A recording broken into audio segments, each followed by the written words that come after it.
afternoon, college football fans, and welcome to 3 and Out College Edition right here on IE Sports Radio, your direct feed for all that is sports. Man, have we not had a great bowl season? My goodness. Yeah, I'm all for it. Because this bowl season has brought so much excitement. Because we didn't get a cool bowl season last year. Last year we had crap happening where this team didn't want to play and this team didn't want to play. Of course, COVID was a real thing. But I'm just saying, this year we don't have to deal with it. We get bowl season back. So I am so sorry for ever taking it for granted. Anyway, with that said, I'm here with my boy, man. He, of course, is from the other side of the tracks up over there in Orange County. Me from the IE. Ladies and gentlemen, welcome to my boy, Mr. Teran Rodriguez. What's going on, brother? How you doing today, man? Yo, Larry. Great to be on here. Last show of 2022. And I'm excited to talk some college football. You and me what I'm talking about with anyone else. Yeah, you and me right here, brother. Same deal, man. We are going to rock and roll today as the music just jams on. Oh, I'm going to get my guitar and solo along. I'm just saying. Ladies and gentlemen, we're getting New Year's vibes. Happy New Year. Last show of 2022. Actually, this might actually be the last show of the year on the station. If Palm Sports don't go live in a little bit, we'll have to talk to Corey. But we're going to end it off with a bang here on College Edition because, well, that's just what we do. Once again, ladies and gentlemen, you are now tuned in live to 3 and Out College Edition right here on IE Sports Radio, your direct feed for all that is sports.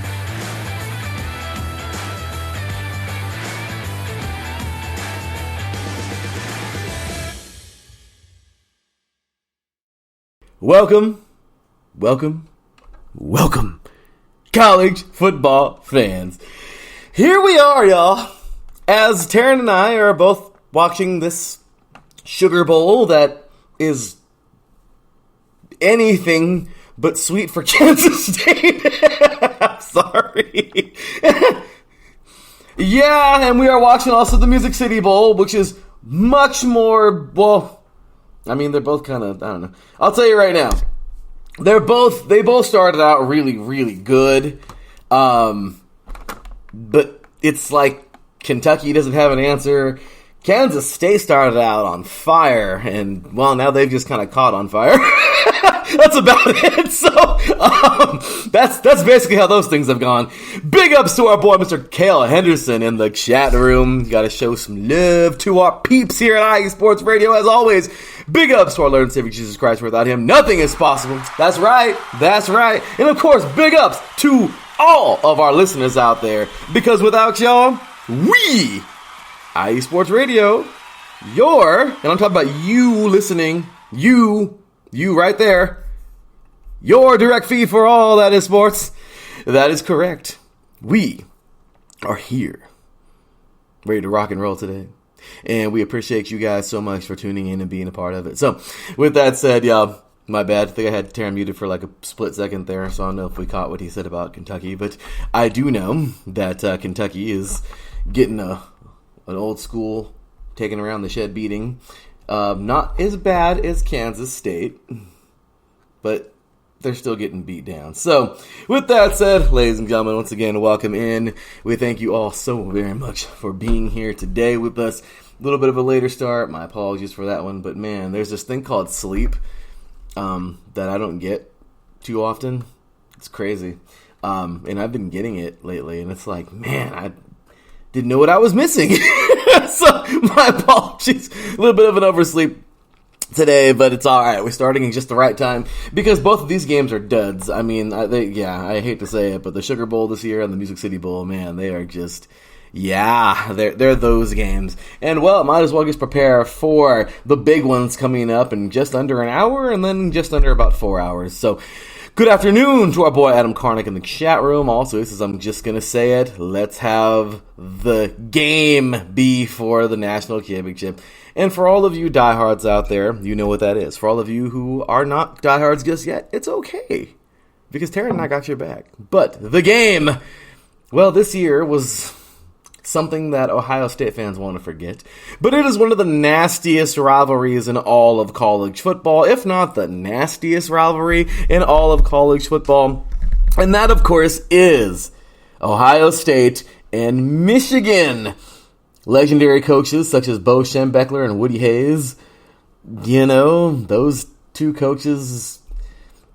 You know what's crazy? What I once heard. This is pretty cool. Big ups to my barber, Miss Susie Phelps. Grew up cutting my hair. She's from Ohio. Went to Ohio State barber school. Really, really, really awesome lady. But it's pretty cool. Her and I would, whenever she would cut my hair when I was younger, we'd talk. And she would tell me, this is pretty crazy, Teran. Think about this. We would talk about that rivalry. And she said that, Bo Schembechler and Woody Hayes, it's like they hated each other. You know what I mean? Legendary coaches. Right, Teran, you're gonna have that. It's kind of like right now, if UCLA and USC were to be just these big time programs going head to head consistently, they're crosstown rivals, they can't stand each other. I mean, it's not like Chip Kelly and Lincoln Riley would be bitter enemies, but Teran, there's a little something extra there. I mean, am I right? There's a little bit of dislike there, Mm-hmm. But definitely, she said that kind of crazy. She was saying she's really into the history of the game as a Buckeye fan, and she said it too. Like when Bo Schembechler, I forgot which one passed away first, but she's like, I guess the other one was stated I actually cried when they passed away. Like they were a part of my life, and they gave me such a big challenge. So I forgot who passed away first, but I mean, that's something that I honestly wouldn't think would be a lie, Teran. I mean, crazy, right? I mean, right? You have so many epic battles versus that team, and you learn to hate them, and you love to hate them. But unfortunately, something like that happens, and it's like the human aspect comes in. It's like whether you were a foe or a friend, we've battled for so many years, and rest in peace. I mean, right, Teran? I mean, crazy, right? But I mean, I definitely believe that. I don't know if you do or if anybody else listening does, but I definitely believe that there was that. Even though there was a bit of rivalry, there was still this sense of respect and even brotherhood in coaching when it came to those two. What do you think? Yeah, I definitely think so as well. I mean, at the end of the day, it's just a game, honestly, and there's obviously a great amount of respect for any rival, whether you win a lot against them or you lose a lot against them.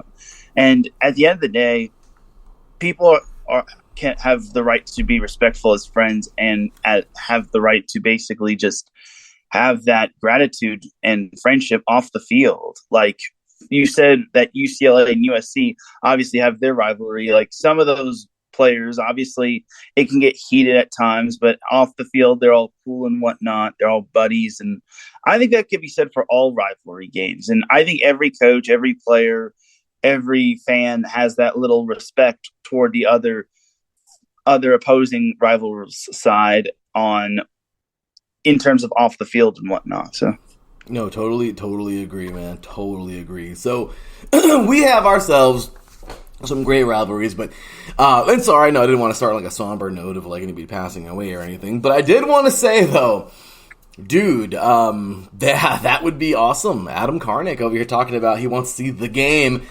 Well, this year, the game, we talked about it, Teran, when it happened in late November, and man, Michigan just did away with Ohio State this year, and that's something that the Michigan fans have been waiting for such a long time, because Ohio State has been daddy. Let's just be real, for a while, and Michigan just took it to them, man, and they beat, it was like a rivalry game on Madden, nah, man, we're gonna onside kick every time, I mean, it wasn't that bad, but I'm just saying, you can tell, there's an extra sting, and when they were up, they were gonna put they were gonna turn on the afterburners, man. They were gone. They weren't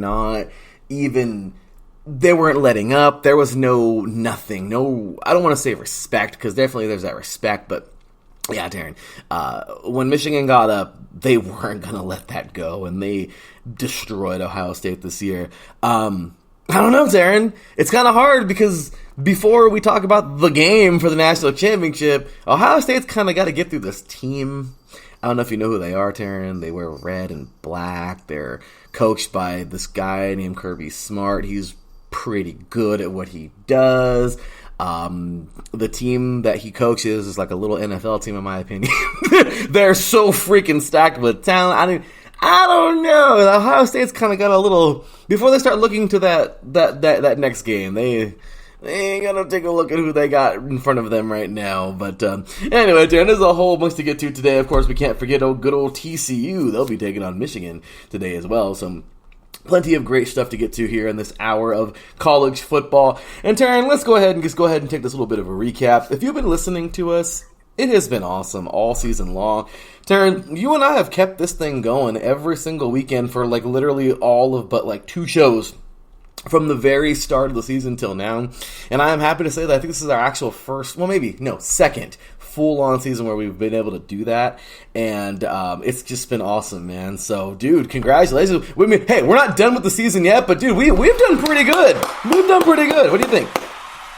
I think we've done really good. And, obviously, I don't think people know how difficult it is sometimes to get up so early on a Saturday, because sometimes you and we have other things that happen the day before, and sometimes we don't get a whole lot of sleep. And for us, I think we can put a feather in our cap and say that we really were consistent on a weekly basis. Obviously, I had that one week where I was on a cruise and I couldn't jump on, but overall, I think we have been really consistent with one another, and our cohesion definitely shows.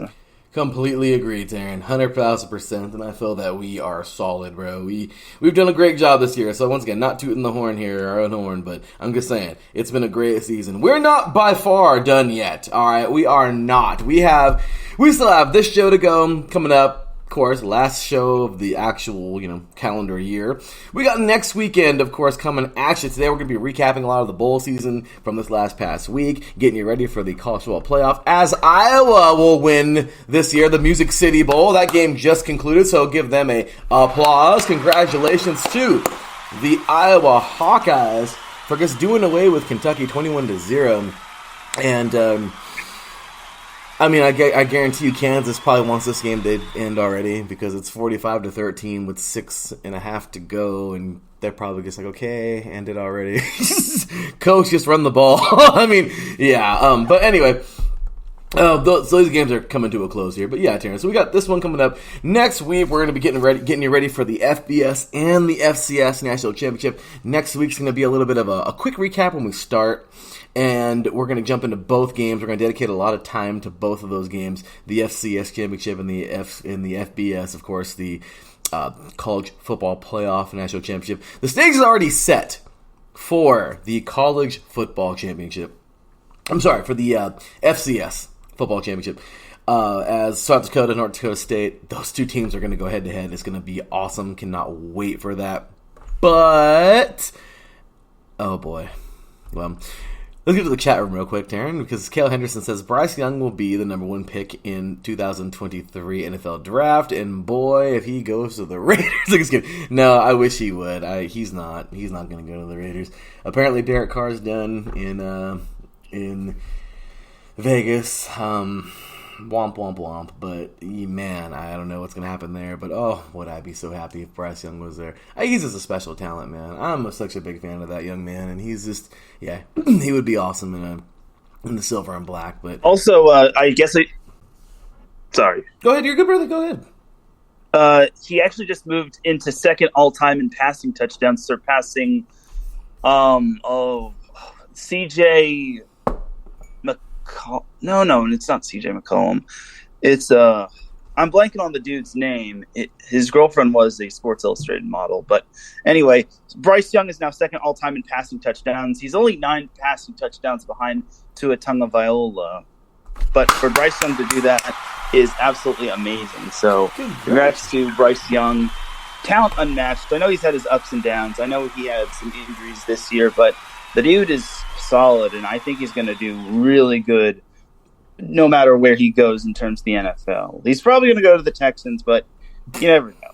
Well, congratulations to that young man. Yes, 100,000% he's probably going to be a Texan because, well, they need everything. They need a quarterback. They need an offensive line. They need a defense. Well, their defense is actually decent, but they need everything on the offensive side of the ball, Teran. They need a probably a new front office. They need I don't know. they need a lot of things, but hey, it is what it is. I can say the same thing about the Raiders, but yeah, man. Bryce. But then Adam Karnick says, "I'm sorry. When I think of big music scenes, Iowa never comes to mind. Oh, ha ha ha. Yes, yeah. Gotta have some laughs there with you, Mr. Adam Karnick." But he says, "Congratulations to Alabama for deciding quarterbacks are important now." You gotta love that, right, Teran? Anyway, bro. So here's what we're gonna do, man. I know we've just been, talking it up because it's been a slow week. We've already So for everybody who's been keeping up with us, once again, starting all the way from high school, congratulations to, and here we're gonna have some fun. So hold our applause, I guess, till the end. I guess that just means me not pressing the applause button till the end. Anyway, I gotta get that. I'm getting that freaking sound effect, Teran, for next year. I don't even care. I gotta get it. We need the Kawhi Leonard flash. Oh, ha ha. That'd be actually pretty funny to get. I know, right? But that's Teran. That's the Dum Dum of the Week. We gotta love the Dum Dum of the Week, man. That's one of my favorite segments on the entire station. I love it. Oh man. I told you, Teran, I nominate the Raiders for like the Dum Dum of the last 20 years. That's pretty hard to do. That takes effort to be the Dum Dum of 2 decades. Like that's real, man. That's golly. I'm sorry. That takes pure effort right there, Teran. That's waking up at 3 a.m. every day and going to work to fail that miserably. But anyway, oh my gosh, I'm sorry, but I just sorry, the Raiders are terrible. Anyway, with that said, Teran, I gotta get that though. I gotta get that that sound effect. But anyway, brother, with that said, we'll go ahead and talk a little bit about this past week. We left off last week, of course, talking all about that beautiful little game. You let them have it on the SoCal Supreme Sports Show. You did. Hey, Kansas State scored a touchdown. It's garbage time. Yeah. Anyway, sorry. Yeah, you basically let the Aztecs have it last week. We left off, of course, talking about the Independence Bowl. Congratulations to Houston, and the Gasparilla Bowl. Congratulations, of course, to Wake Forest for last week.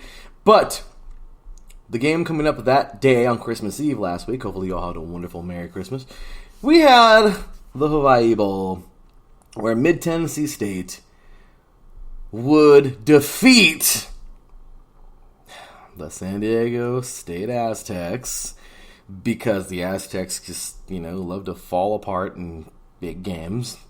Looking at you, San Diego State versus Fresno State game. Anyway, we know how the Aztecs just love to give things away. I mean, my goodness, they're not the Raiders, Teran. They're not. You have to. San Diego State has to work harder to be the Raiders, but they're pretty bad this year. They've done their share of giving away good games. And well, Teran, I'm asking you a little bit of a recap here for that one. But it was a good game, kind of. San Diego State kind of, they had it and then just said, we don't want this game. Silly us. We don't want to win the Hawaii Bowl. Are you serious? Here, Blue Raiders. At least some Raiders won that week. Get it? Because that's when the Raiders fell apart versus the Steelers. At least the Blue Raiders won. But anyway, with that said, brother. We have some. Hopefully we get some audio going on here. Apparently Teran cannot hear me. But, yeah, let's take a look here and see what we got. Teran, you got me? Okay, so, unfortunately, as technology likes to do, took a crap on us here. But it's all good. We will go ahead and take ourselves a quick break, get Teran back. Sorry for the annoyance, as Spreaker decides to also join the Raider train. Lovely. You were listening to 3 and Out College Edition right here on IA Sports Radio. Your direct feed for all that is sports. We'll be right back after this. prime time is the right time to catch the top teams, the biggest superstars, and the best games in the NFL on USRN. Catch every Thursday, Sunday, and Monday night game this season on the networks of USRN.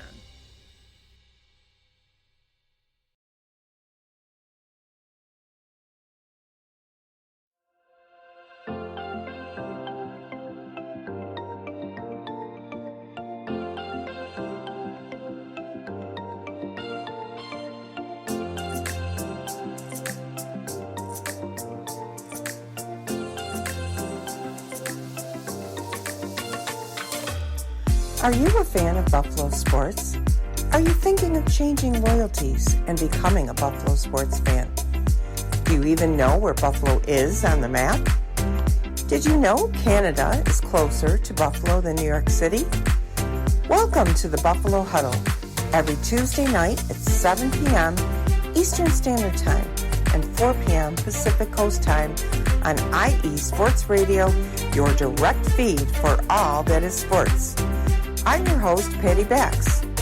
This is a podcast designed for you, the passionate sports fan. I know you love your sports. Who doesn't? I cover Buffalo sports and so much more by bringing in the human elements. I call it Buffalo Sports with a Twist. Join me as we take a journey into the world of Buffalo sports. I guarantee you'll fall in love with Buffalo just like I did. Each week we start with an inspiration, question of the day, a Buffalo fun fact, and our weekly challenge to you, the listener. Come huddle up with me. Every Tuesday at 7 p.m. Eastern Standard Time and 4 p.m. Pacific Coast Time for the Buffalo Huddle with Patty Bax on IE Sports Radio, your direct feed for all that is sports.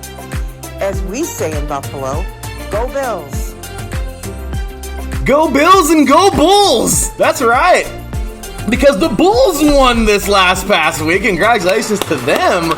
They bit them by the skin of their teeth, and, well, they got themselves a victory. Ladies and gentlemen, welcome back to 3 and Out College Edition right here on IE Sports Radio. Your direct feed for all that is sports. My apologies. Zoom decided to join, as I said, the Raider train. As I was just having some fun here. As I was saying, Mr. Teran Rodriguez already ripped the Aztecs a new one this past week on the SoCal Sports Show. As, you know, that's the game that we're going to get into now, the Hawaii Bowl, last weekend on Christmas Eve. Once again, hopefully all of you had a wonderful Merry Christmas. And, you know, San Diego State just doesn't like to win big game, so they're like, hey, you can have it. We don't want this. You can have it. But I guess I should be happy that night, Teran, because at least one team named the Raiders won that night. That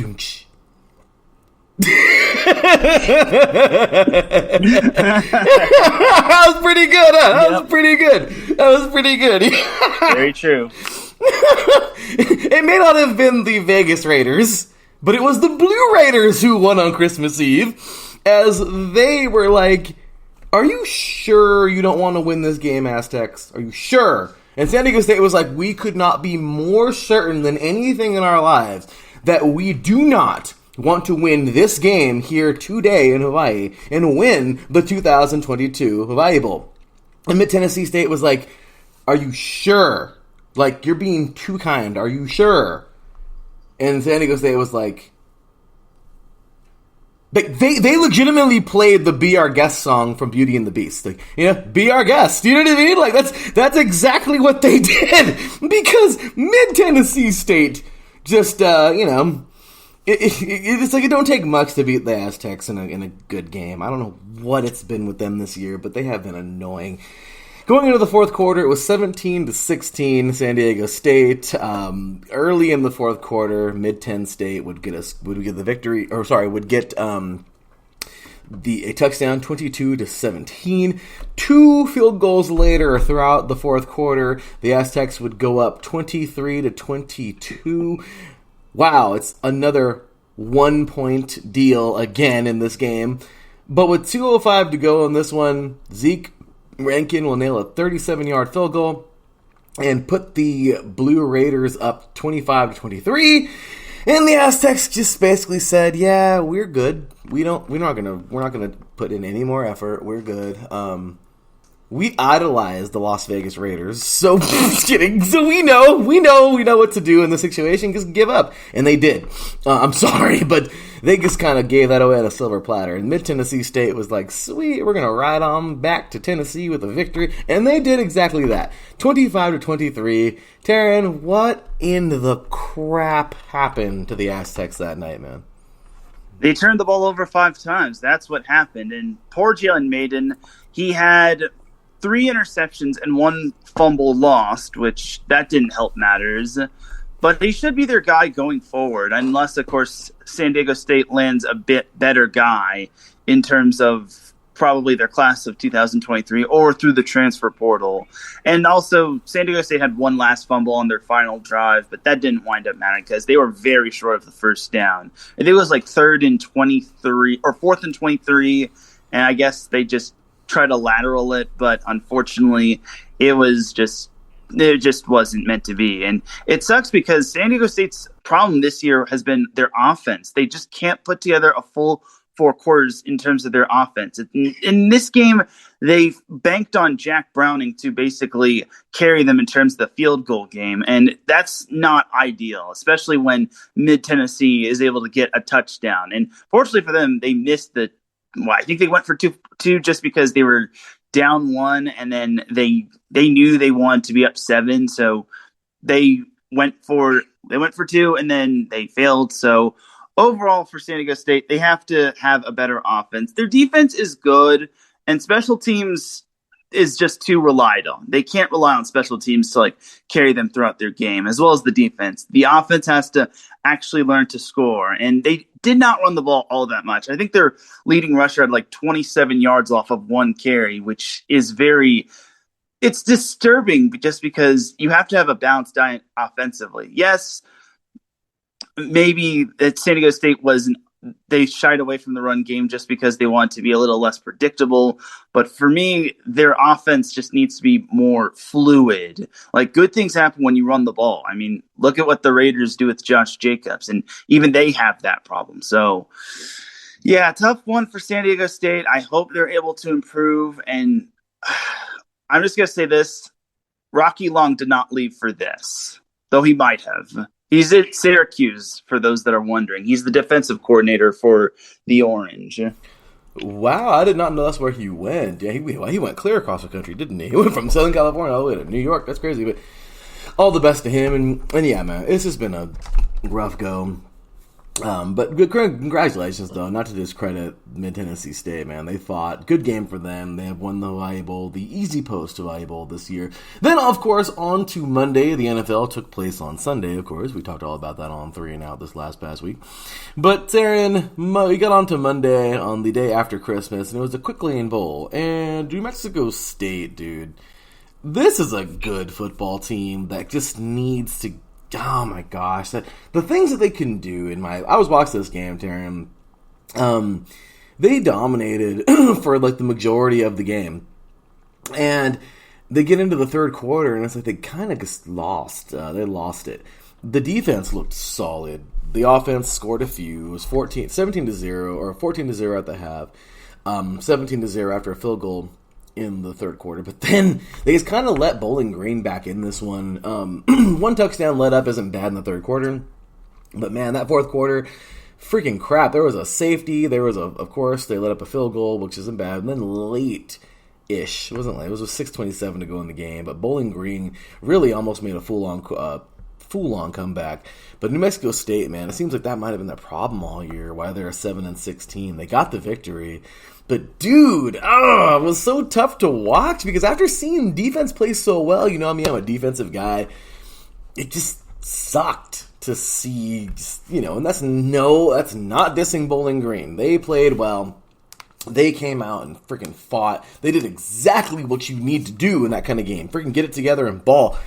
But it's just New Mexico State, man. They almost dropped the ball here after clearly dominating early on, and it was just kind of rough. But anyway, man, so what do you think here?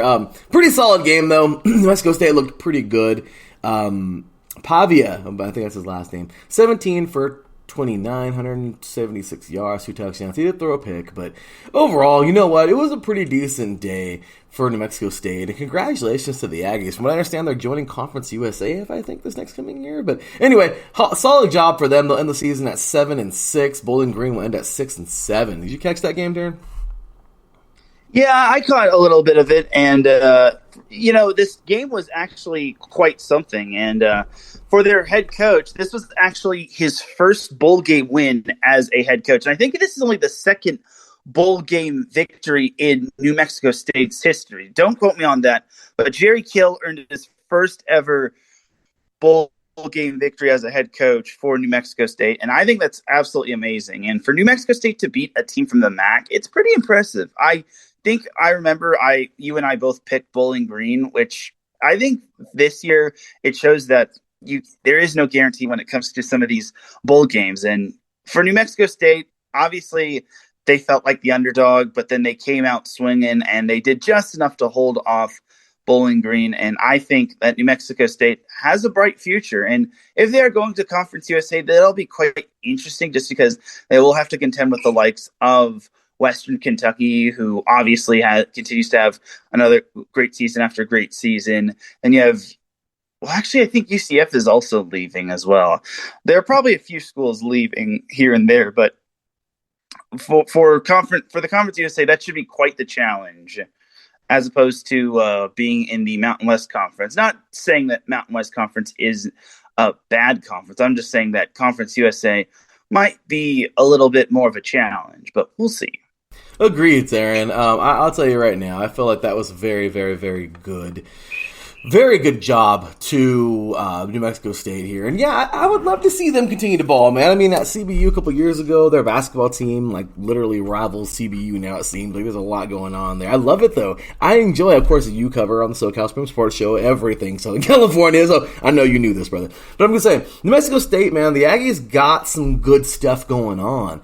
It's nice to see them join these conferences and go here and go there and do this and do that. So I really enjoy that, man. So with that said, and by the way, I didn't mean to abandon it so fast. Mid-Tennessee State finished the season at 8-5, and San Diego State will finish at 7-6. Okay, then on to Tuesday, the 27th. We had 4 bowl games, and we'll just roll through these pretty quick. Teran, my goodness, bro, this was such a good game. Buffalo barely gets in. Actually, both these teams barely get in this year to be bowl eligible. And they play in the Camellia Bowl, and man, this was such a good one. This ended off with a very, very, very tense fourth quarter. Going into the fourth quarter, it was 20-14 Buffalo. A field goal with 8:38 to go from Alex McNulty, 20-yard field goal, and it was 23-14 Buffalo.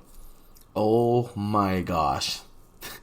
They could have never been happier that went through the uprights because, well, with 3:38 to go, Kyle Van Treese, which, from what I understand, after watching the ball game, was a Bull for a long time. He actually did play for Buffalo for many years, and I think he's like a fifth-year senior now. But kind of crazy, he played against his old team. From what I understand, overplaying Georgia Southern. But Georgia Southern will get into the end zone, man. Kyle Van Treese will hit, looks like J.J. McCaffrey, 13-yard pass into the end zone. Alex Raynar will hit the extra point, and Teran, with just over 3.5 minutes to go, it is now a 2-point game. And oh, it was a close one, 23-21, but the Bulls defense hung strong in the end. Good game for them, man. This guy, Ahmed, pretty good game for him. 27 carries, 98 yards, 1 touchdown. Tajay Muhammad, and just amazing job to him. Snyder, 21 for 38, 265 yards, 1 touchdown. Even Marshall, man. Justin Marshall, 11 receptions for 127 yards, 1 touchdown. Pretty good day at the office for the Bulls, man, and they will sneak one in, winning the 2022 Camellia Bowl. What a job, right? What a solid game for Buffalo. I learned some cool stuff, that even their defensive end was an ex-Navy SEAL. That is amazing. He's 30 years old, out there living the dream, playing the game at a high level. That was pretty cool to hear, man. I brought that up on the Buffalo Huddle in Patty's chat room this past week, and she was like, yeah, we should have that as one of our stories coming up. I would love to hear more about him, but really cool, right, Teran? Yeah, it was a great game overall, and I think Buffalo might have something going on in the MAC in the coming years. And I could also say the same thing for Georgia Southern. Remember, they are coached by Clay Helton, and he's done a decent job with Georgia Southern. And you mentioned that Buffalo barely got into the bowl game. Yeah, they had to jump through a couple of hoops in order to get to be bowl game eligible. And the fact that they were able to take advantage of it was quite something. So for me, I really think that Buffalo really earned the victory. They also I also remember the conclusion that they got the first down when they needed it. They got first downs when they needed it, and their offense hummed when they clearly needed it too. And I really think that Buffalo has a bright future, as well as Georgia Southern. I mean, it's always Sun Belt, Fun Belt when it comes to that conference. So we'll see what happens, though, with Clay Helton on if he stays or if he decides to leave for something else. But I think both these programs are on the up and up, within their respective conference, of course. Agreed. And the linebacker, by the way, Damian Jackson is the ex-Navy SEAL. I thought that was pretty awesome. Really cool story, and I would love to read more about him.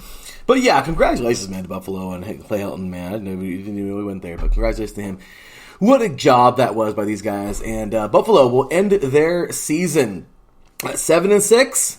And Georgia Southern at 6-7. Well, hey, a bowl game victory from the Bulls this year. I think that's pretty. They're pretty happy. Now I'll tell you what, in the NFL, oh my gosh, the cherry on top would definitely be a Super Bowl victory for those Bills. And man, they're looking good right now. So I'm just saying, Bulls and Bills right now. They're going crazy in Buffalo. But we'll see how well those Bills do in those playoffs. But the Serve Pro First Responder Bowl. All right, Teran. Memphis has really cool uniforms.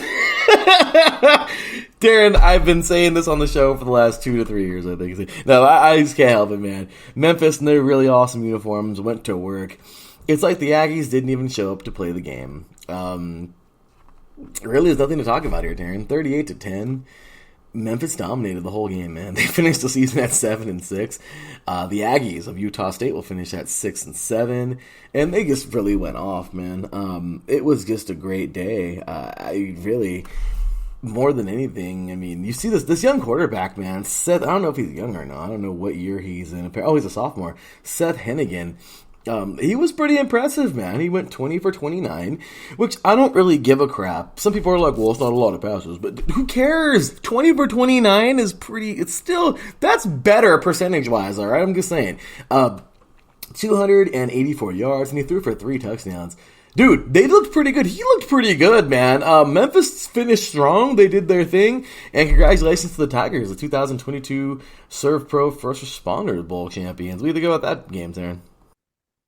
Yeah, and one thing that Memphis had that Utah State didn't really have was over 400 yards of offense, and that's going to help you win games quite a bit. And Utah State really got dominated in the turnover game, as they had 3 turnovers, all of which were interceptions, and they were from one quarterback each, which I don't know what Utah State was doing in terms of its quarterback merry-go-round. Maybe they had quarterbacks hurt, but overall, it's like, pick a quarterback and stick with it. I understand that Utah State, some of these games could be like future previews for next year, but for Utah State, it's kind of a big drop-off from last year when they won the Mountain West Conference. So I was a little bummed out for Utah State. Like, you can't win games when you're giving up over 400 yards of offense overall.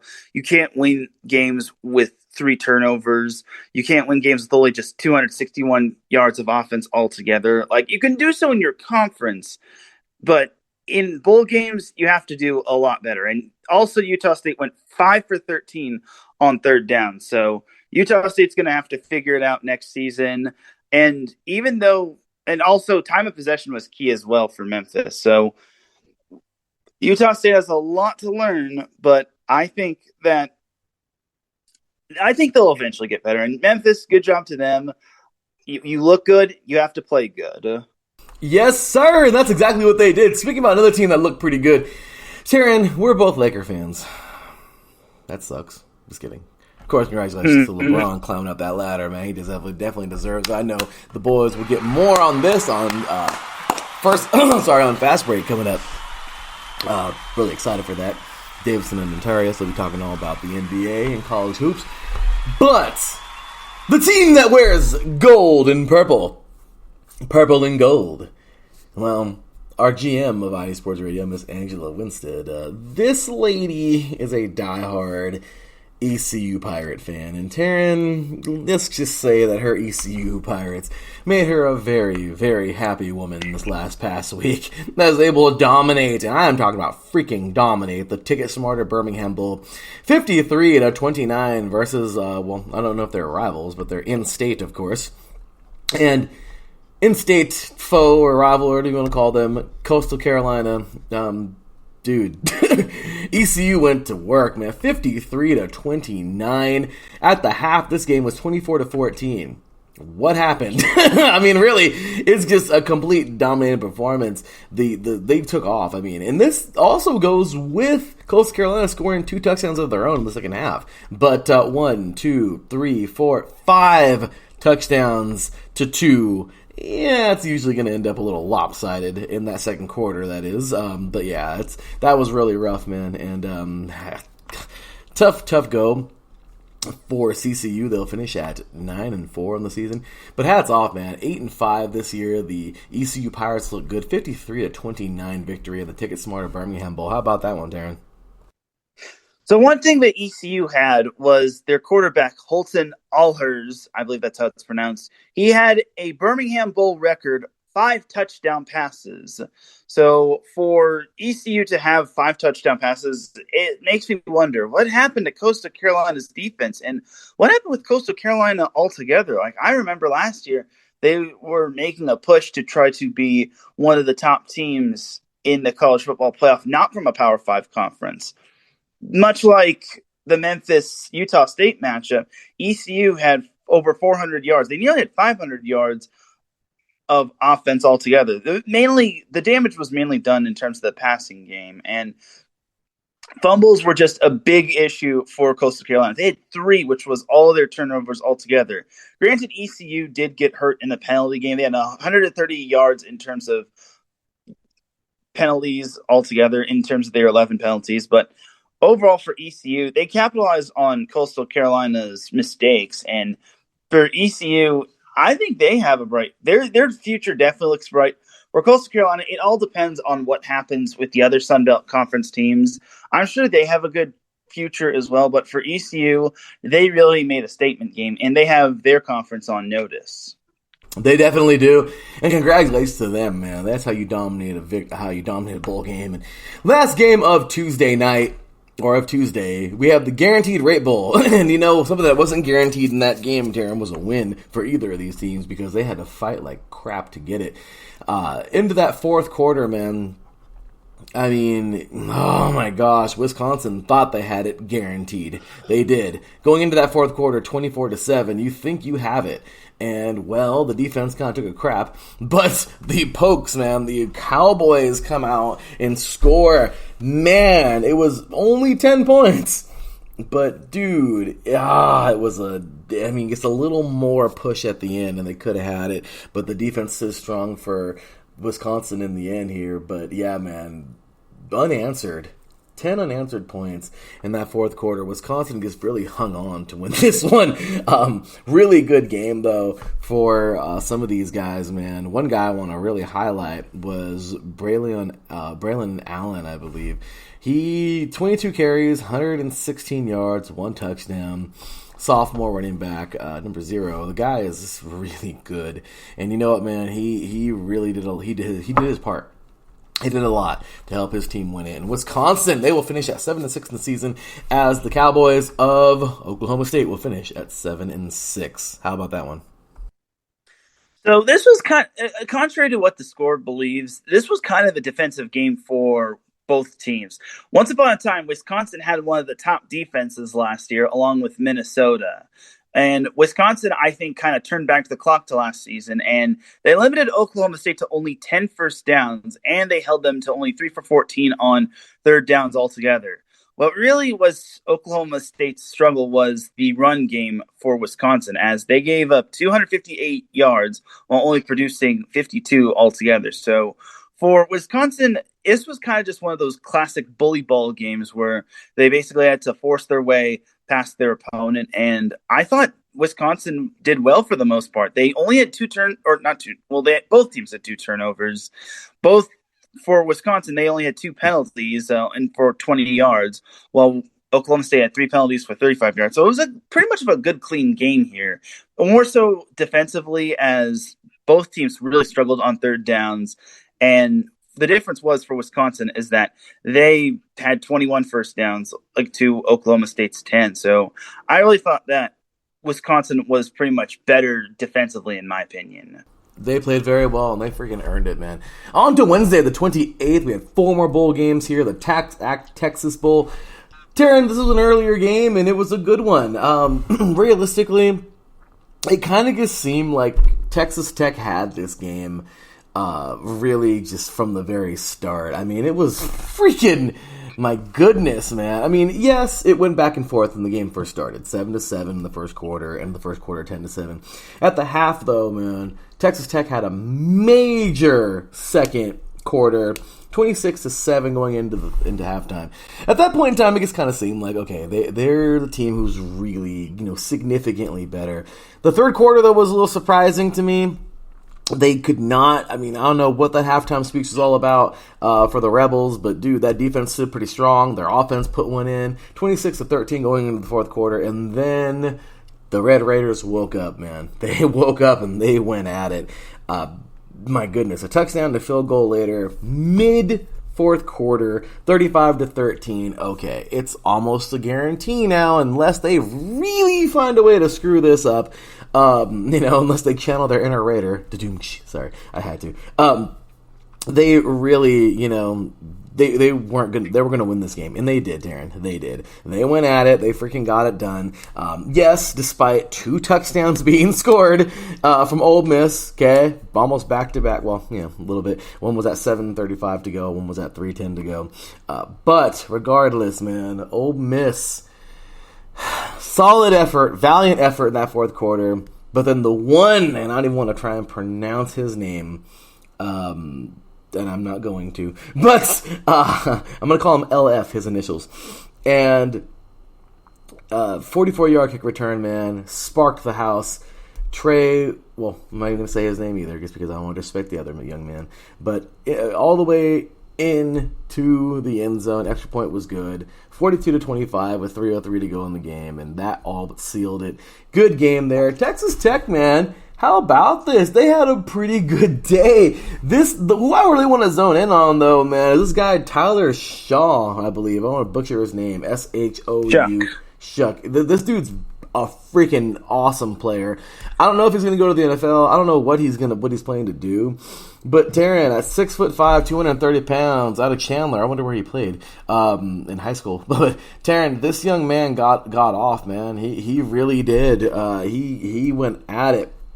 24 for 39, 242 yards, 1 touchdown. He did throw a pick, but he also carried the freaking ball 25 times and had 111 yards, 2 touchdowns. Teran, he did everything but sell popcorn, man. And I'm going to just have to say it now because I'm going to butcher his name, but it looks like Loic Fanoji, I believe, the junior wide receiver. He's the one that ran back that touchdown from the kickoff return, but he had 7 receptions for 100 yards, hitting the century mark. Teran, Texas Tech just looked great. They finished off this year at 8-5. The Rebels will also finish. The Ole Miss Rebels will finish at 8-5. But guess what a job for Texas Tech.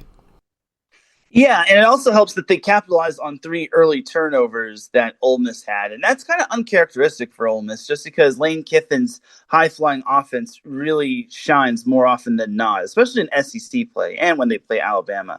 But for Texas Tech, Tyler Shuck was indeed phenomenal. And for those that actually know who he is, he actually transferred from Oregon, and I think he transferred to Alabama, and now he transferred to Texas Tech. So I'm really going to see how interested how interesting his career is going to be. Like, maybe he'll go to the NFL, maybe he'll stay for another year, depending on what his eligibility is. But that onside kick touchdown from Loic Fuonji, that dude, he wasn't even touched, and that's kind of concerning for Ole Miss. It's like, how do you mess up on special teams? Like, you're not the Chargers. Anyway, the even more worrisome stat, some more worrisome stats for Ole Miss. They had 5 turnovers despite producing 500 yards offensively.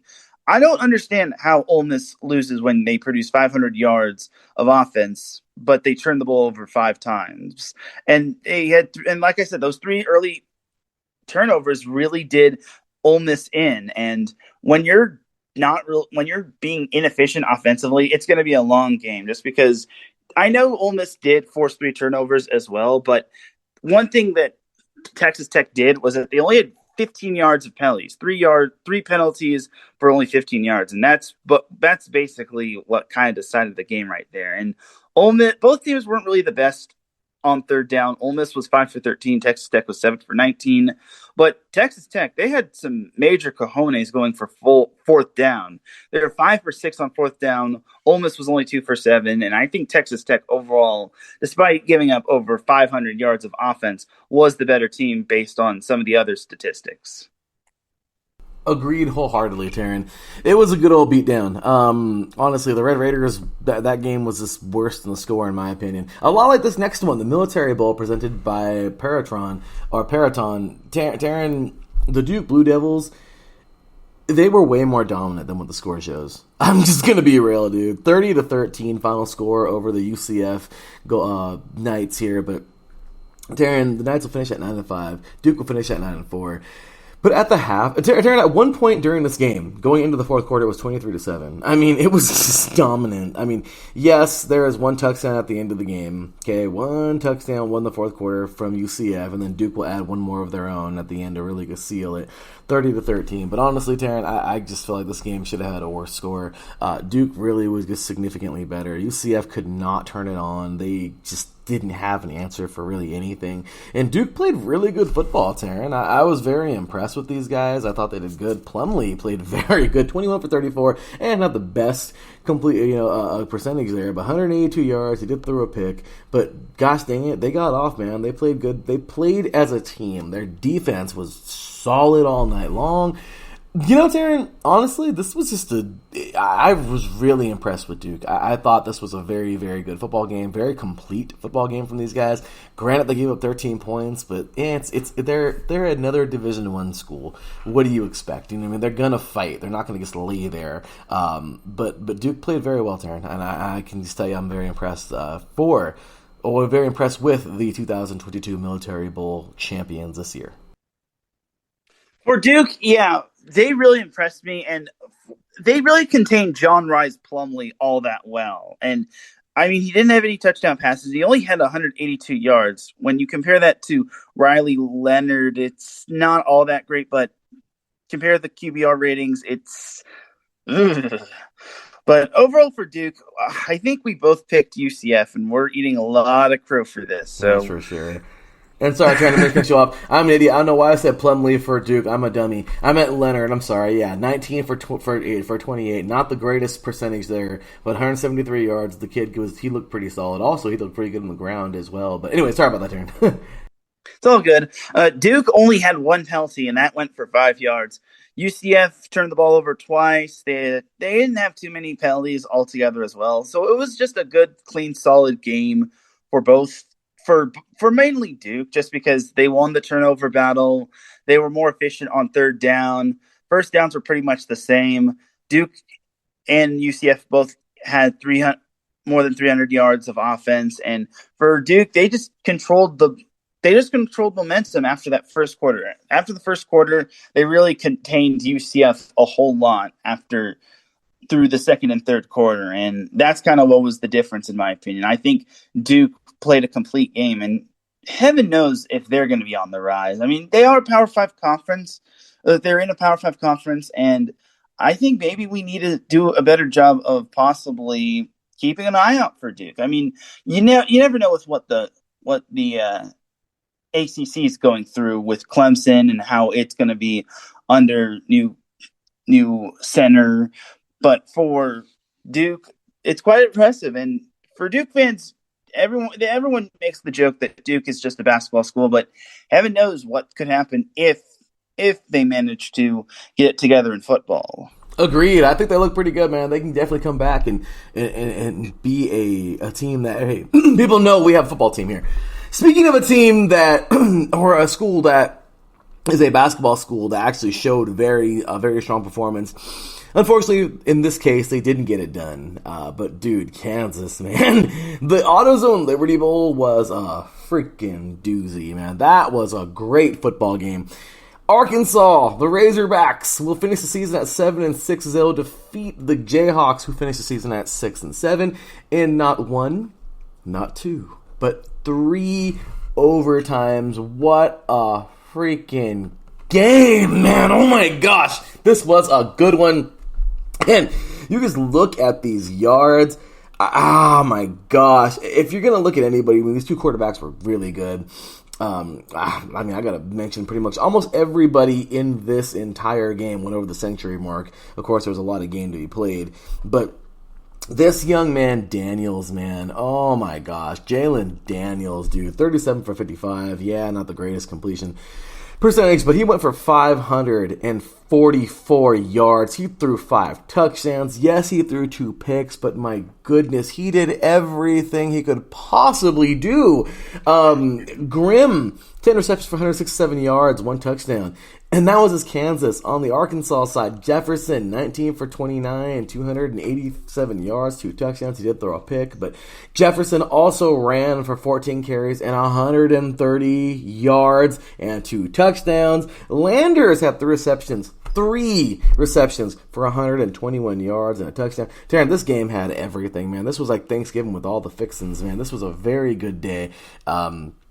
I mean, it was crazy. Even despite Neal only having 9 carries and 29 yards on the ground, which it seemed like, of course, Kansas was definitely using the air attack for the majority of the game. But Teran, it was just a good football game, and big ups to Kansas. My goodness, big ups to Kansas on this one. But hey, the Arkansas Razorbacks got done. Bigger ups to those guys for earning this thing in the AutoZone Liberty Bowl for 2022. What a game.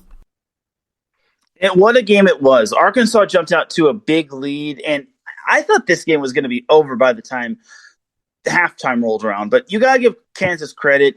They are really clicking after a little uncertainty. Last year they won a Big 12 game. This year they won multiple Big 12 games. They became bowl game eligible for the first time in quite a while, and they nearly came back against a very talented Arkansas team. Unfortunately, it just wasn't enough, and I kind of wonder why Kansas didn't go for 2, but then again, their run game was nowhere near efficient as their passing game. They only had 59 yards on the ground, so I kind of understand why they didn't go for 2 in the second overtime. I think considering Arkansas scored and then Kansas scored and then had the option of either kicking the extra point or running it in for 2 or attempting to go for 2 and just winning the game altogether. So it's just a phenomenal game overall. And Arkansas really earned that one despite nearly blowing the lead. It's just, wow. Both these teams had over 600 yards of offense. I would say that the turnover battle kind of mattered, but for Kansas, I don't think it truly mattered. I mean, if they take away the early turnovers and the early deficit, maybe it's a whole different game. But for Kansas, they really showed some promise and grit, and both these teams deserve lots of credit in this game. Agreed, Teran.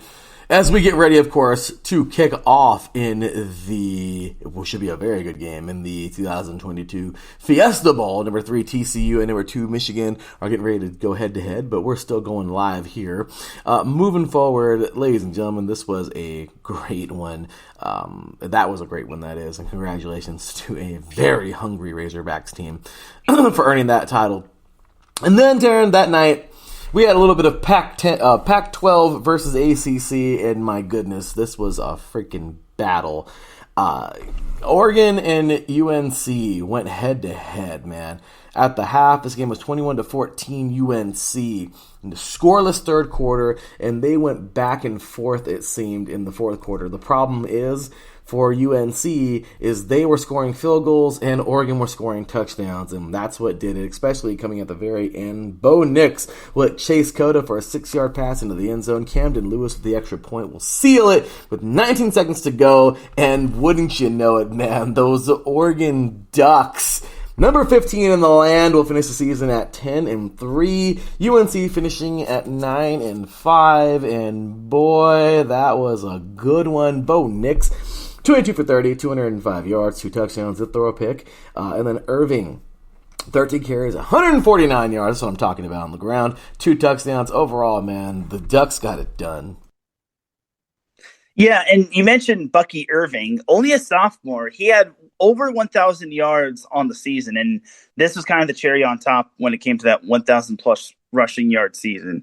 Only had 5 touchdowns, but you have to admire the 1,000 rushing yards. He did great this season, and Bo knows how to win. And you mentioned that fourth quarter. You nailed it on the head right there. UNC was just going for field goals when I don't know if they should have just gone if they got all the way down to the red zone and just basically came away with 3. But if they were down at like the 2 or the 1, they should have gone for it, because if worse comes to worse, Oregon is pinned deep within their territory, and you just have to watch their runs or their play actions.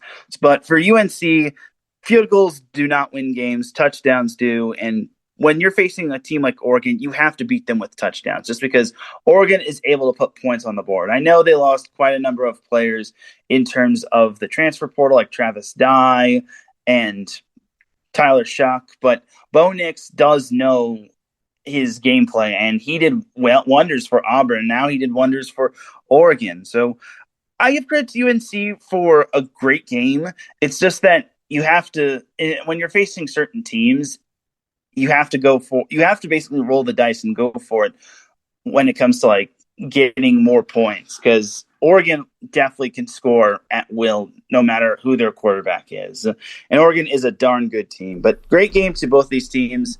It would have been rather funny if Oregon had somehow lost that one. But hey, they're back in the pack.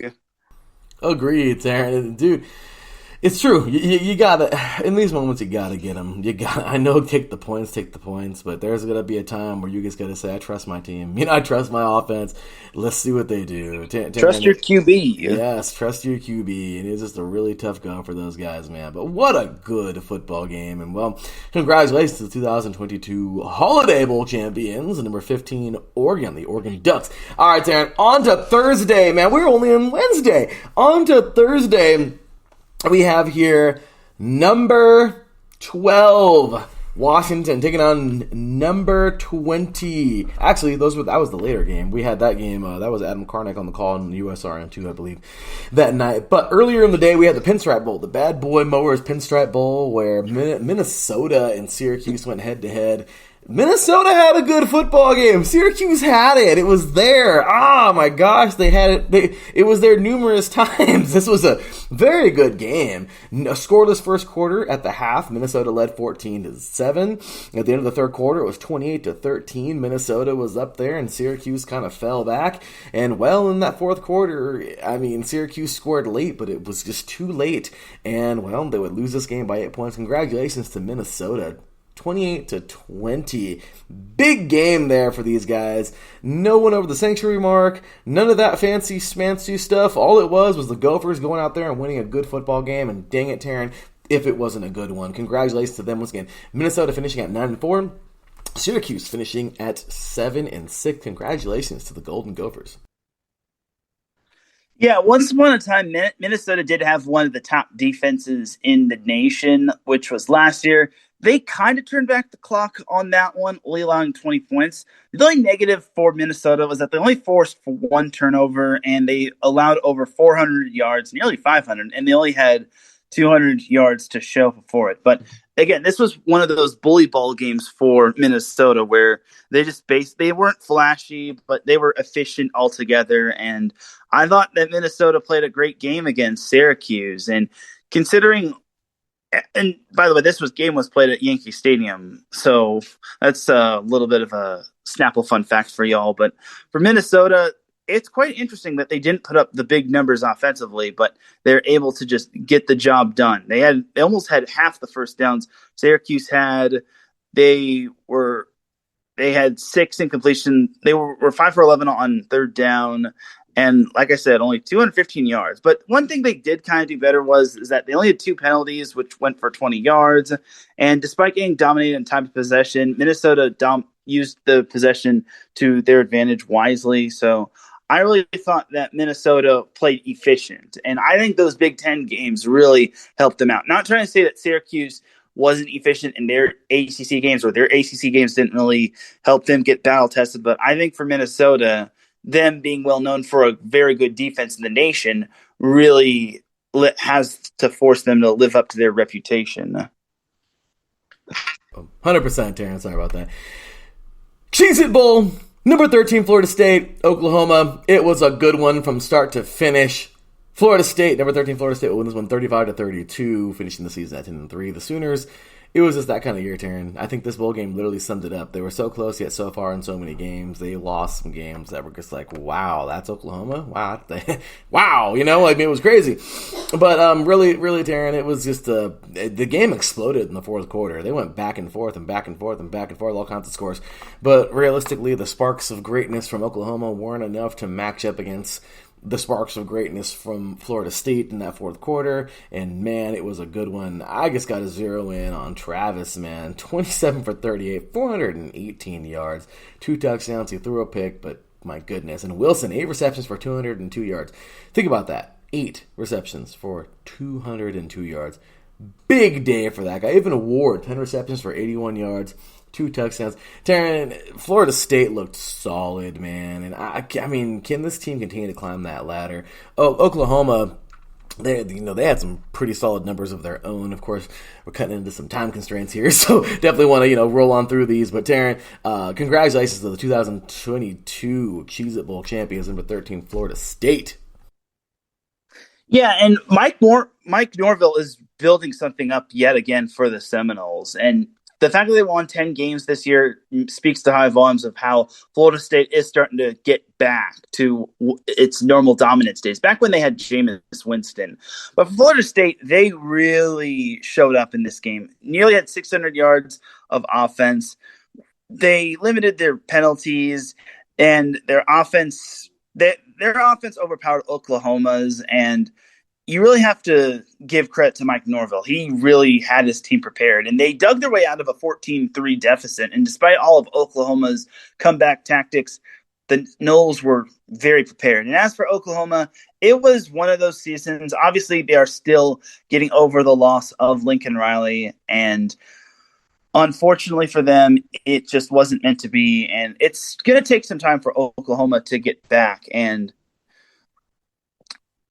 we'll see if they can get back, but it's going to take a long while. I mean, they have some good recruits coming in, but Rome wasn't built in a day. And something else to note for Oklahoma is that they are eventually going to go to the SEC, so they better figure it out soon. Otherwise, they're going to be in quicksand when it comes to the future, when they have to play the Alabamas, the Georgias, and all that sort of thing.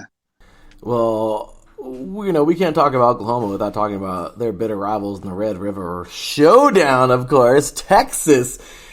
They would also play that day, and, well, they would also fall. Washington, number 12, Washington will take out the number 20 Longhorns, 27-20 in the Valero Alamo Bowl. Our very own Adam Karnick would have that call over on USRM2. Very good call, and realistically, Teran, this was just Washington was the better football team. It showed the entire game. It really did. Texas had their sparks, but Washington was the better football team. There's no other way to say this. They outplayed them. It looked as they were outcoached. It was impressive. It was impressive to see Washington play this good. And you know what? Congratulations to those guys. Talk about teams leaving conferences. By the way, we just got underway right now in the Fiesta Bowl. Kickoff just happened, and Michigan received the ball. So here we go, TCU and Michigan, college football playoff semifinal. Oh my goodness gracious, game break! You've got to be kidding me! Oh my gosh! Edwards takes the ball from one side of the field to the other. First play of the game, Teran. Edwards breaks one off for what looked like, my goodness, over 50 yards almost, at least 40 to 50 yards it seemed. He was gone almost to the house. I mean, my goodness. Down to the 25 to the 26, by the way. The TCU Horned Frogs 26. Well, Teran, I think we kind of both knew it might be that kind of day for TCU. But my goodness, what a game. It took one play to get on the borderline of the red zone, and well, there's that game. But anyway, Teran, Washington looked good. They did. Texas, they continue to be this thing that looks good, and then they don't look good. And they look good, and they don't look good. So, I don't know, Teran. I mean, what do you think? That was a great game, by the way. Once again, congratulations to the 2022 Valera Alamo Bowl champions, number 12, Washington, but tough go for Texas.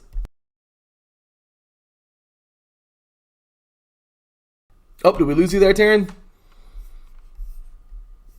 Oh, I think we lost Teran yet again. So, bear with me really quick as we have ourselves TCU's defense coming back kind of strong here. Kind of a rough go for the open of this game here for TCU. But man, just what a great job. Great job for TCU. I mean, for Michigan starting off this game as they did. You gotta love it, right? You gotta love how well this team can play at any given moment. I love it. I think this is a strong football team in Michigan, and I know Teran and I basically already made our picks. We knew that this was going to be our pick here. Good old Michigan. But man, it was a good one. That was a good way to start the game. Michigan throwing, and my goodness, right down, up first down, and they are within 10 yards. This is a amazing start from Michigan. Teran, we got you back, buddy? All right, we got you there, Teran? Yeah. All righty. Sorry about that, brother. But anyway, big ups. How about that game, though, to Washington, man? Yeah, Washington was very efficient for the most part, and it was quite the game. And it was, for Texas, it's tough for me to get mad at them just because they didn't really do anything wrong. Their offense was clicking. Their run game wasn't really the best, and they didn't turn it over once. So they just didn't do the things that Washington did more. As Washington, if I recall correctly, they jumped out to an early lead and they never really relinquished it. Yes, Texas had their moments to try to edge their way back, but unfortunately for Washington, they are able to clamp down and prevent another score. So unfortunately for Texas, they are not quite back yet. And same thing with Texas, or same thing with Texas. They're in the same boat as Oklahoma. They have to figure it out before they move on to the SEC, because if they don't figure it out by the time they enter the SEC, it's going to be a long few years for the Longhorns. Also, what is going on with the Big 12 altogether? They only have one bowl game win. That's courtesy of Texas Tech. So Big 12, if TCU doesn't win this one for you all against Michigan, this might be a long offseason for the Big 12. Just saying. I think BYU, their future team, did win, however. And yeah. No, absolutely. Trying to make a show off of it, but yeah, definitely. Second and goal, by the way. Michigan now just looking good to start this thing off. And my goodness, Edwards, I fit to him up the middle. No dice, third and goal. But on to yesterday's games. Teran, Maryland will get it done 16-12. Over number 23, NC State. That was a good game, man. At the half, it was 10-9 Maryland. And into the third quarter, 13-9 Maryland. It was so close. NC State came within 1 point with a field goal, but then Later on in the fourth quarter, another field goal from Maryland. And it was just really the field goal game in the second half. That's all it was. And both these defenses were so strong. They fought. And you know what? This was a good one, man. 16-12. Maryland will upset number 23 NC State. Oh, my apologies. That's also in the Duke's Mayo Bowl. Sorry about that, Teran. It's all good. So for Maryland, I don't know if we can call it an upset. I think they're just as good as NC State. Also got to remember, Maryland was battle tested, and they went through those rough times in the Big Ten, but they were able to turn it around. And for them, I think they deserve a lot of credit for their accomplishments this season. And this matchup right here, the Mayo Bowl, it was kind of that old school game where basically defense had to be superior than offense, and I think Maryland was able to answer the call in terms of that. So I gotta give props to Maryland for their season and for today. I was a little disappointed with NC State. I think in my burning five questions from earlier this season, I said, will NC State be able to live up to its reputation or its early reputation as a ranked team? And I do not think NC State lived up to its reputation. I was quite disappointed with them. I definitely think they could have done better this season. I know things happen, but it is what it is for them. And they still have a lot to learn in that ACC before they can become the true juggernaut. That is for certain. Something else I learned this week is that Pittsburgh is full of a bunch of fighters, man. The Tony the Tiger Sun Bowl was a good one. Down go number 18, UCLA. I don't know, Teran, is this one a true upset? Because, man, the Panthers went to town. UCLA had it, but they just let it go, man. Going into this fourth, it was a really good game, man. I mean, look at this. End of the first quarter, UCLA leads 7-6. At the half, UCLA leads 24-14. At the end of the third, UCLA leads 28-21. Teran, UCLA led every quarter, but the most important one in the fourth. And this was dramatic. At the very end of the game, TJ Harden, 8-yard carry into the end zone. Nicholas Barmira with the extra point. It was 35-34 with 34 seconds to go in the game. Teran, Pittsburgh got down to the freaking all the way. They got down. They got down there. Okay, what was it? 47-yard field goal. So where were they at? Like the 30-something, 40-something. Anyway, Teran, 47-yard field goal does it as Ben Souls, I believe, Sauls, will nail the 47-yarder as 4 seconds remain on the clock. And, well, that's all she wrote, man. The Panthers of Pitt will get it done 37-35, upsetting, or not, depending on what Teran says here. But big ups here to the Pittsburgh Panthers, the 2022 Tony the Tiger Sun Bowl. You know what, Teran? I gotta say, they're great! Nice one. That couldn't have been said any better. But as for your little question on if this is a true upset or not, I think it is, just because I know UCLA had some guys sit out just because of their decision to probably go to the NFL. But Pitt was without Keaton Slovis. If you remember that name, he was that is the same Keaton Slovis that was the former USC quarterback before he transferred. He sure was. So they had to start.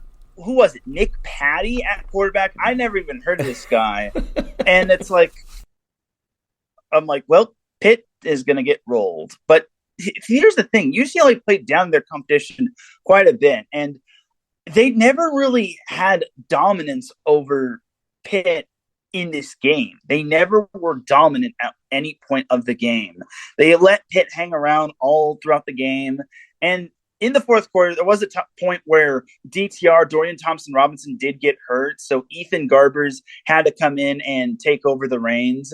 He did a great job in leading UCLA. Although this first drive was very forgettable, but Pitt was able to give the ball back to UCLA, and then Ethan Garbers on a second drive, he basically led UCLA to that touchdown, courtesy of TJ Yeldon right there. And Yeldon, that TJ guy, he is probably the future for UCLA in terms of the running back, just because Zach Charbonnet did not play, and that is a huge loss for the Bruins. But I give credit to Nick Patty. He put on his big boy pants. he had that dog in him in terms of leading Pitt down the field, getting him in a field goal range. And unfortunately for UCLA, it just wasn't meant to be. And they wound up falling short. Now, I know everyone's going to say, well, if they had DTR, they might have won. But DTR had like 3 interceptions, if I'm not mistaken. And there was a play which I thought was absolutely stupid on his part, where he headbutted one of the Pitt players, and stupid. One of the Pitt players was trying to like grab him and catch him, but DTR has some. I don't mean to drag on the guy, but he has a little characteristic issues, in my opinion. I'll probably talk more about this on SoCal Supreme Sports Show, but DTR did not have his best game, and I give credit to Ethan Garbers. That dude, I feel sorry for, not just because I've covered him back in high school, but the dude literally had that drive for a touchdown, only to see the defense just basically just allow Pitt to get the go-ahead field goal, which I just feel heartbroken for. I mean, it's tough to get angry at the UCLA offense, considering they were down most of some key players, but Pitt was without Keaton Silvas. I can't really justify this. So, again, I think of this as an upset, and I give props to Pitt. They really earned this one, but, man, UCLA, the defense has not been anything to ride home about. I mean, they gave up, 40-plus points to USC and Arizona, and they gave up, I think they also gave up like 40-plus points to Oregon. So, yeah, that UCLA defense has to be tightened up, and I still think that UCLA has their quarterback in Ethan Garbers, if not Chase Young, or the other guy that they just got in terms of their recruiting class. So overall for UCLA, I think their future still looks bright under Chip Kelly, but man, Pitt had that dog in them.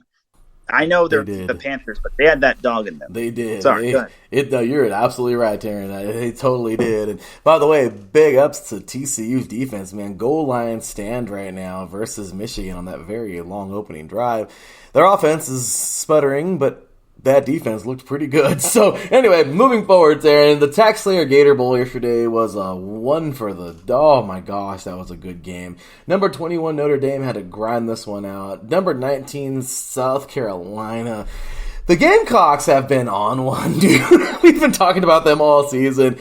I mean, first they produced Deebo Samuel a couple years ago, and ever since then they've been on a tear. They've been doing so well, and unfortunately for them, this was a crazy game, man. Very high scoring. At the end of the first quarter, South Carolina led 21-7. At the half, it was 24-17.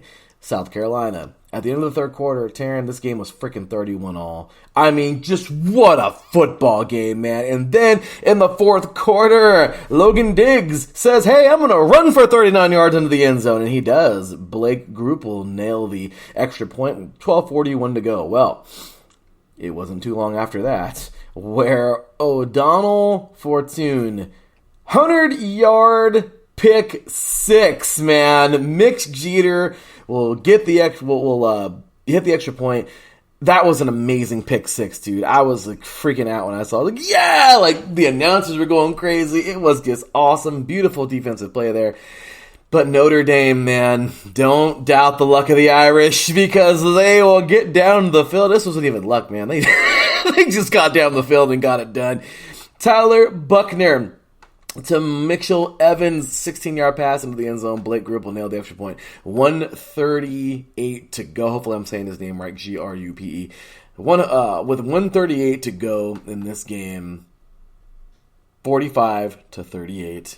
Notre Dame will finish the season at number 21 and 9-4. South Carolina will finish the season at 8-5. Final score 45-38. Congratulations to the Tax Slayer Gator Bowl champions. Teran, what a game.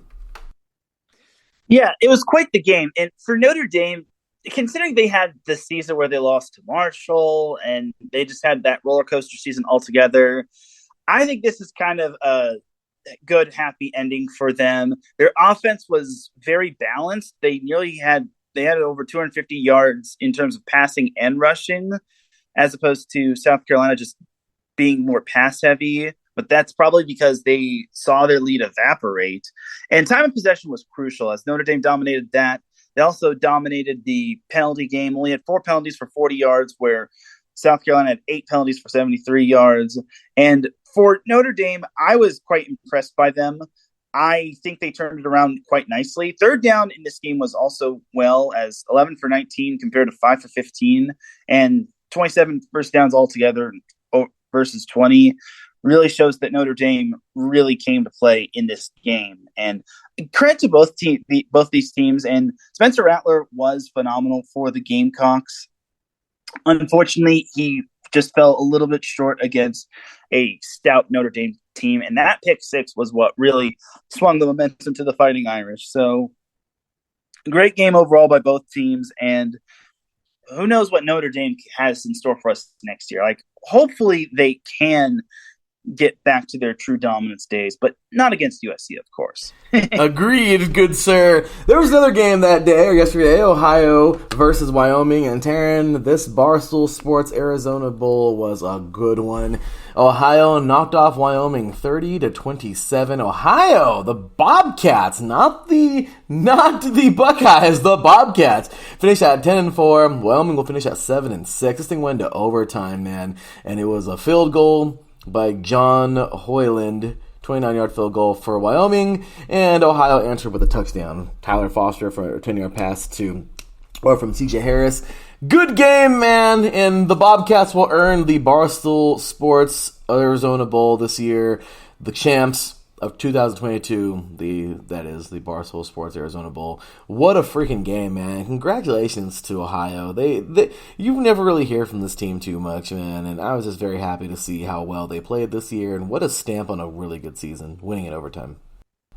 Yeah, quite the game, honestly, for both these teams. I thought both teams played very well. They both had the same efficiency on third down, 7 for 16. Ohio was just a little bit more crisp offensively, primarily in the run game, as they nearly doubled up Wyoming in that statistic. It was pretty balanced for the most part, as it was a great game by both teams, and Ohio just had a little bit more in the tank in that overtime period. But nothing to take away from Wyoming. It's just that Ohio just had just a little bit more oomph in their game, but nothing to hang their heads down over. But Ohio, they're on the rise, so watch out for them.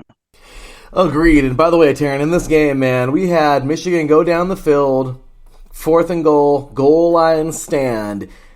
Their offense sputtered, but Teran, a young man by the last name of McCarthy, will pick off Clark and return it 41 yards into the end zone. TCU's defense gets a goal line stand, a pick six on their first 2 possessions of the game, if I'm not mistaken, first 2. But it is 7-0 TCU right now with 9:22 to go. Oh, what a game! I know we gotta hurry up and get off air, Teran. Now you don't want to see this game, brother, but it is a good game. Oh my gosh! Big ups to TCU for starting this thing off as electric as they have. Orange Bowl last night, Teran.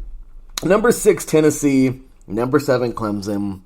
I was telling my wife last night, Cecilia, like, it's just kind of funny that 2 orange teams are in the Orange Bowl. Anyway, with that said, Teran, Tennessee was clearly the more dominant orange team, the 50-50 bar color, if you will, orange. 31-14. Teran, there's nothing to talk about here. The Capital One Orange Bowl champions, the number 6 Tennessee Volunteers, they dominated. At the half, it was 14-3. It already looked like Tennessee was going to take off with this thing. At the end of the third quarter, it was 21-6. I mean, Teran, 1 touchdown at the start of the fourth quarter, the beginning of the fourth quarter, you knew Tennessee was going to score more of their own, and they did. 31-14, and Tennessee just dominated. There's nothing more to say, dude. Tennessee freaking went off. They did their thing. Hats off to these players, man. Milton, 19 for 28. 251 yards. He threw for 3 touchdowns. Wright had 11 receptions for 89 yards. White had 9 receptions for 108 yards and 1 touchdown. Teran, they dominated. That's all there is to it. The Tennessee Volunteers had a great season. Are they going to be one of the next superpowers in the SEC? They certainly look good. Yeah, and you got to keep in mind, Tennessee did this all without Holden Hooker. Like, if they had him, then just imagine the final score of this game. But Joe Milton, man, he really was efficient tonight or last night, as he had 3 touchdowns, no interceptions, and those 251 yards. That's quite amazing, if you ask me. And he also had 5 rushing yards, but he kind of took a couple sacks.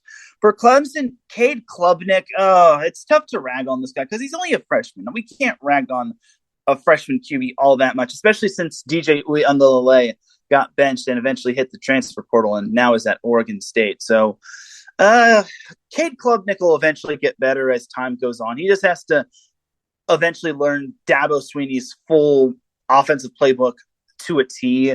And for Tennessee, I still don't. It's kind of weird they won this game because they were only 3 for 13 in terms of third downs, but they won the turnover battle despite having 110 yards in terms of penalties. I think Tennessee just was more efficient with the ball, and that's basically a testament to Joe Milton answering the bell after this was the battle of 2 backup quarterbacks. And for Joe Milton, he did not look like a backup quarterback. Like I said, Cade Klubnik, he'll eventually get better as time goes on. He did have a very good pass. He had a lot of good passing yards. Problem is that he just had a couple of freshman mistakes, but those will get remedied as long as he just stays with the program and he just learns Dabo Swinney's system altogether. He'll be back, and so will Clemson. But for now, Tennessee, we could see them next year. I think we might have seen a preview of what Tennessee can be for the future. 100% agree, Teran. And last but not least, the 2 games that ended earlier. Teran, I don't even think we should spend time on these, really. The All-State Sugar Bowl came to a close. Number 5 Alabama dominated number 9 Kansas State 45-20. And Iowa dominated Kentucky 21-0 in the Trans-Perfect Music City Bowl. Teran, Alabama, then apparently that was Nick Saban's last game coaching. So, hey, if that's the deal, then congratulations on a great career, Mr. Nick Saban. You definitely earned it, good sir. And, dude, I mean, how about the performance from this team? I mean, they looked good. Kansas State was a valiant opponents. They fought. Vaughn looked pretty good. In a losing effort, or in a loss, he still went 22 carries for 133 yards, 1 touchdown. I saw him. I mean, he said he was, I guess they said he was going to the NFL. The last time I saw somebody look good at Kansas State look really, really, really, really good, of course, after Darren Sproles, was Tyler Lockett returning a touchdown one day, and I was like, oh, man, he's going to look great in the NFL. And, yeah, he went to the NFL and dominated for the Seahawks. So I'm just saying, Darren, Bryce Young finished the day pretty solid, 15 for 21, 321 yards, 5 touchdowns. Teran, this was it was a one-sided game, really, but at the end of the day, good stuff. And then, of course, in the Music City Bowl, I mean, it was a game. It was a game all in the second quarter, by the way. Everything happened in the second quarter. Literally, that's it. 3 touchdowns all in the second quarter for Iowa, and that's what it was. That's it. Defense for both teams dominated on both of them, and that was on all 3 quarters, that is, or 3 other quarters, the first, the third, and the fourth. Just a weird little game, but Iowa got it done 21-0. So, yeah, Teran, your thoughts on those games? Well, it's tough to slow down Bryce Young when he's breaking the record not breaking the record, but moving up in terms of passing touchdowns all time at Alabama. So Bryce Young really ended his college football career well, and I think he's going to do wonders. And I didn't even know that Nick Saban was stepping down after this year. Like, that's crazy, though. But that's going to be quite the big shoes to fill for Alabama. Like, I would have seen something had I saw this, but apparently that's what he said. I don't know. Yeah, but this was a tough one for Kansas State. I mean, they won their conference, but they had to face the number 5 team, which was on the outside looking in, or the first one out. So they had the tall task of dealing with Bryce Young, and that's no easy feat. I really thought Bryce Young was efficient, and he's ready for the NFL. As for Iowa, Kentucky, nothing more needs to be said just because Kentucky was stuck in – it was fortunate that they only lost by 21, as they basically were stuck in quicksand offensively. Like, they were back in 2019. Yeah, 2019 when they were one of the more efficient teams in the Big Ten, and it looked like they were playing in the San Diego Bowl. But overall, for Iowa, that's a solid win, honestly. But for Will Levis, I hope if he does declare for the NFL draft, I hope he has a better game than that, and I also hope he does not put mayonnaise in his coffee. Because that's disgusting, that's dude. Gross. I hope that's not the case either. But Will Levis, remember that name. Who? Hopefully the Raiders don't draft him. What's the name again? Will Levis. Will Levis. Okay, I will remember that name. But Teran, this game already got off to a good start. What is actually a very good game right now. The Fiesta Bowl, number 3 TCU, number 2 Michigan. Well, Teran, TCU off to a great start, and they're looking good. But what do you think, man? What do you think? I got Michigan winning this one. I kind of was going to go with Michigan initially, but it won't surprise me if TCU does manage to pull off the win. I mean, it would be quite something for TCU to continue its historic season, but I got to go with Jim Harbaugh. Or was it John? Totally there with you, brother. Yeah, I feel like this team is going to, as much as I want to see... Yeah, John Harbaugh, my bad. Well, I really feel like Michigan will pull this thing out somehow, but oh my gosh, it's my heart and my head, right, Teran? We go with that. The heart wants this, the head thinks this. Yeah, heart's definitely going with TCU. Head is definitely going with Michigan.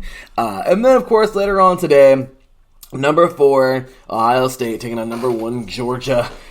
That's a tough hill to climb. I think this game will be a lot closer than that one. I just kind of feel like Georgia's going to run with this one. But I don't know, man. We shall see. This one's already turning out to be kind of a crazy one. But what are your thoughts on that game today, of course, the Chick-fil-A Peach Bowl?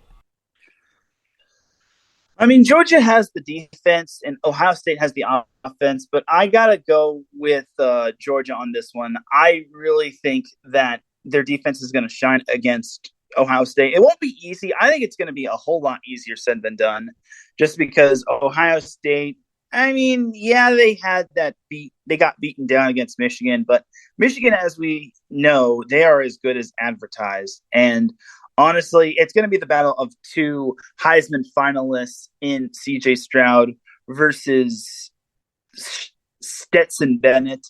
And Bennett is obviously out for his second ring, while Stroud is out to continue his team's championship run. And Ryan Day deserves a lot of credit for Ohio State as he continues to do great things for the Buckeyes, while Kirby Smart does do. I just gotta say, I'm quite impressed by Georgia. I thought Bama was going to have something to say in terms of last season and how they were able to win the national championship. But for Georgia, I'm quite impressed by how they were able to just keep it together. And basically, Brock Bowers is quite something of a tight end. So I'm interested to see if Georgia's offense can back up that very stout defense. But give me Georgia for this one. I'm with you, brother. So we got the same, of course, Michigan and Georgia going head-to-head. But we shall see, man, as TCU just goes down the field right now. This is a good one, man. TCU pulled the upset. That'd be crazy. But, all right, Sam. We got, of course, NFL Sunday tomorrow on New Year's Day. And, well, here we go, brother. This is it. We got 4 more bowl games after this. Of course, our beloved USC Trojans playing one of them coming up on Monday, January 2nd. But, Teran, let's go quick picks here. Number 22, Mississippi State at 8-4, taking on Illinois at 8-4. Mississippi State is favored by 2.5 points in the Aurelia Quest Bowl. Who you got? I definitely got to go with Mississippi State. They're going to win this one for Mike Leach. And I don't know if Illinois can really keep up with them. I cannot go anything past Mississippi State. Please, Mississippi State, win for Mike Leach. Yeah, rest in peace, Mike Leach, and I definitely would like to see them win too. So I'm taking Mississippi Air raid State. Offense all day. Air raid offense. Next up, brother, you are good. We have, of course, number 16, Tulane. Mr. Arthur Parsons, the host of our Bayou show here, says here, the Bayou Bulletin, host of our Louisiana show, the Bayou Bulletin, says that's how you pronounce it, Tulane. They are taking on our beloved number 10 USC Trojans, both teams at 11-2. USC is favored by 2 points in the Goodyear Cotton Bowl Classic. All right, I mean, I know we're both taking USC, but what do you think about this game, Darren? Yeah, I'm taking USC. I think Caleb Williams is playing, which is the big X factor right there. And I hope he has a good majority of his weapons. Obviously, not having Travis Dye isn't going to help. Not having Jordan Addison is not going to help. But Caleb Williams, I think, can get the job done. The dude's a Heisman winner, and he'll be able to make something out of nothing. I'm totally with you, Teran. Next up, the Cheez-It Citrus Bowl, number 17, LSU. They would be one of the teams to upset Bama this year. Taking on Purdue. LSU's at 9-5. Purdue at 8-5 had a very impressive year, but LSU was favored by 14.5 points. That's a lot. What do you think, Darren? Give me Jaden Daniels and the Tigers. I really think Jaden Daniels has done wonders for LSU this year. And how can I justify Purdue in a possibility of them pulling off an upset? I can't really, just because Purdue doesn't really have the defense or the offense just to keep up with the Tigers. It's no disrespect to them, but you really have to admire LSU after Ed Ogeron departing and whatnot. And then Brian Kelly, Chip's not so brother, has done wonders for them. So give me Brian Kelly, Jaden Daniels, and LSU. Yeah, I'm right there with you, brother. And of course, last but not least, the Rose Bowl coming up tomorrow. Cool, that's kind of crazy. I don't think I've ever seen a Rose Bowl be the last bowl game played before the national championship. Maybe I have, maybe I haven't, I don't know. But I will say it's going to be a good one. And by the way, give me LSU as well. The Rose Bowl game presented by Prudential. Tomorrow, 2 p.m. Pacific Standard Time, 5 p.m. Eastern Time. Number 11, Penn State at 10-2 will be taking on number 8, Utah at 10-3. Utah's favored by 1.5 points. Teran, this is actually, in my opinion, this might be the best bowl game we see. I don't know, it might. This has all the makings for just fireworks like crazy. This is going to be a good game. I'm going to take Utah for this one. I think key to winning that game is dominating the trenches. I think Utah is able to do so. I think Kyle Whittingham is an outstanding coach, and I think he's going to be able to basically get the job done against Penn State. I don't know how Sean Clifford can keep up with that Utah defense. So, and then for Utah, they're just pretty much complete most of the way. I mean, I understand they've had their struggles for the most part outside of Utah, but now they should be good. And barring the rain doesn't rain on their parade, Cam Rising should be able to have himself quite the game. And I know Utah is without their tight end Dalton Kincaid, but Utah still has all sorts of other offensive options. I just really can't see Sean Clifford outperforming Cam Rising. Solid stuff there, Teran. And yeah, I'm going to go Utah as well. Man, I think they're just, come on, man. Our USC Trojans just lost to them this year. So I'm just saying, twice. So I'm just saying, yeah, no. I'm going to have to take the Utes here. By the way, Teran, at least I'm not sure if you're watching or not. You probably are. But Max Dugan, if I'm not pronouncing his name correctly, I'm sorry. But Duggan, 1 yard touchdown, 1 yard run into the end zone. And Griffin Kell with the extra point. It is 14-0 with 2:27 to go in this game here in the Verbo Fiesta Bowl, man, in our college football playoff. This is amazing. I am so excited for this, man. TCU's up early. Can they pull this off? Oh, my goodness. Anyway, with that said, brother, that's pretty much it for us here today. But it's been an amazing ball season. Next week, we'll definitely recap these two games. We will recap Monday's games, and then we're going to get you all ready next week. I know we'll be up early. My apologies. We'll be up ready to go to preview that FCS National Championship. South Dakota State, North Dakota State, or shall I say it the other way around, since the higher seed is South Dakota State, the Jacks, their rivals. Can those Jacks step out of the shadow of the Bison? They've done it in the regular season. Can they do it now where it matters the absolute most in the championship game? We shall see. That's going to be a great game coming up next Sunday, by the way. That's going to be next Sunday, but we'll preview the game on Saturday for the show. And then, of course, Teran, that's a day still going to have to go back to work. Ew, I'm just kidding. But on the 9th, of course, Monday, January 9th, 4:30 p.m. Pacific Time, 7:30 p.m. Eastern Time. You wanted Monday Night Football. Monday Night Football will be gone by that time in the NFL, from what I think. But It's okay. Because Monday Night Football is going to end very, very well. Actually, yeah, it will. That's the last Monday Night Football is coming up this week. But Teran, the College Football Playoff National Championship will be played.